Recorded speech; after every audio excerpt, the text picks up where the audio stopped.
Avez-vous déjà remarqué combien de fois le nombre 3 apparaît dans la Bible?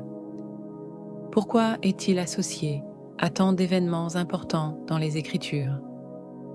Que signifie-t-il vraiment? Aujourd'hui, nous allons explorer ce que la Bible nous enseigne sur ce nombre fascinant et pourquoi il est porteur de signification profonde. Dans la Bible, le nombre 3 est souvent lié à l'idée de plénitude et de perfection divine.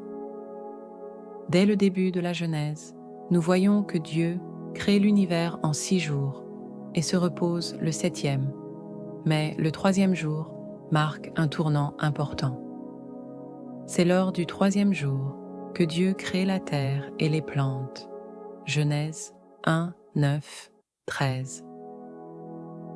Ce jour symbolise l'apparition de la vie et de l'abondance, un moment crucial dans la création divine. Mais la symbolique du nombre 3 ne s'arrête pas là. Pensez aux nombreuses figures bibliques qui sont confrontées à des événements marquants à 3 reprises. Jonas passe 3 jours et 3 nuits dans le ventre du grand poisson. Jonas 1, 17. Jésus annonce à plusieurs reprises qu'il ressuscitera après 3 jours. Matthieu 12, 40. Même l'apôtre Pierre renie Jésus 3 fois avant que le coq chante. Matthieu 26, 34. À chaque fois, ce nombre semble indiquer une période d'attente, de transformation et finalement de rédemption. Le mystère du nombre 3 trouve son apogée dans la Trinité, qui est au cœur de la foi chrétienne. Dieu se révèle sous 3 formes, le Père, le Fils et le Saint-Esprit. Cette vérité fondamentale souligne que la plénitude de Dieu est exprimée dans l'unité de ces 3 personnes distinctes, mais égales. Le concept de la Trinité n'est pas seulement une doctrine théologique, il reflète également la perfection et l'harmonie au sein de Dieu lui-même. Dans Matthieu 28, 19, Jésus envoie ses disciples, baptisés au nom du Père, du Fils et du Saint-Esprit. Ici, nous voyons l'unité des 3 dans l'œuvre du salut. C'est ce mystère de la Trinité qui est le cœur de la foi chrétienne, et c'est pourquoi le nombre 3 est si essentiel. Il représente l'essence même de Dieu. Le 3e jour revient souvent comme un jour de révélation et de nouvelle vie. Après la crucifixion, c'est au 3e jour que Jésus ressuscite d'entre les morts. Luc 24, 7. Sa résurrection est l'événement central de la foi chrétienne, marquant la victoire sur la mort et le péché.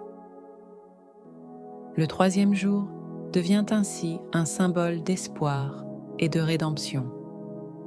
Un tournant où Dieu intervient pour apporter la vie là où il n'y avait que mort.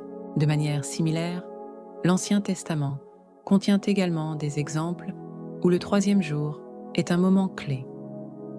Par exemple, c'est au 3e jour que Dieu apparaît au peuple d'Israël sur le mont Sinaï pour leur donner les 10 commandements. Exode 19, 11. Ce jour est non seulement un moment de révélation divine, mais aussi de transformation pour le peuple de Dieu. L'histoire de Jonas est une autre illustration puissante de la signification du nombre 3. Lorsque Jonas désobéit à Dieu et est avalé par un grand poisson, il passe 3 jours et 3 nuits dans ses entrailles. Ce temps passé dans les ténèbres symbolise un processus de réflexion, de repentance et de transformation. Ce n'est qu'après ce laps de temps qu'il est libéré pour accomplir la mission que Dieu lui avait donnée. Jonas 2, 10. Ici encore, nous voyons que le nombre 3 représente un passage, une période où Dieu travaille dans les coulisses pour accomplir sa volonté. Ce motif de 3 jours apparaît à maintes reprises dans les Écritures, chaque fois comme un rappel que Dieu est à l'œuvre même lorsque tout semble perdu. Le nombre 3 dans la Bible est donc un symbole profond de plénitude, de perfection et d'accomplissement divin. que ce soit à travers la Trinité, les 3 jours de résurrection de Jésus ou les nombreux exemples dans l'Ancien Testament, ce chiffre reflète la nature et l'œuvre de Dieu d'une manière unique. Mais il reste encore bien d'autres aspects à explorer. Restons ensemble pour découvrir encore plus de mystères cachés derrière ce chiffre fascinant.